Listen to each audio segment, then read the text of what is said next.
You are listening to DJ Boy. Nhà khó có yêu có, nhà khó có chua chua, nhà khó chỉ sai qua, chỉ là phía đầu tế hôn yêu.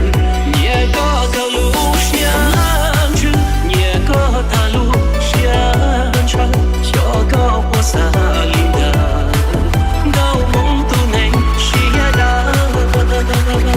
You are listening to DJ Boy. Nhà khó có hôn hoa, nhà khó sẽ rong rong, nhà có lời cao mong, để lúc gió nó khó tươi tia.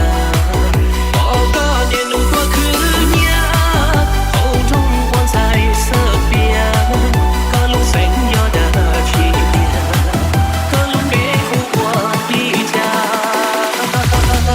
Phù sa mô bề to xia say nê lũ gió, sẽ có niềm kia có gì nó đã chỉ để dùng tàu to.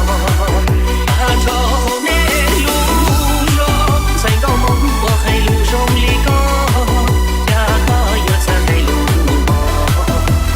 Chỉ mong gấu riêng ta. You are listening to DJ Boy.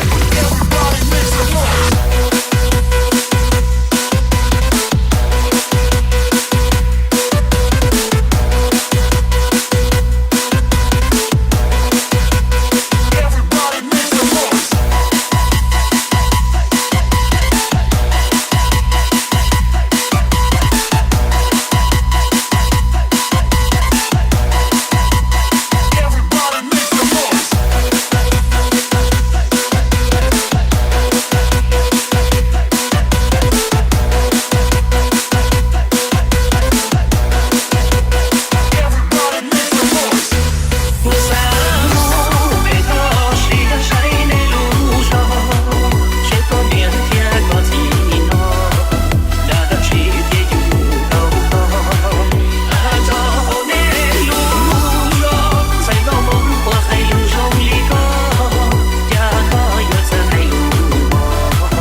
Nhà khó có đỡ đau.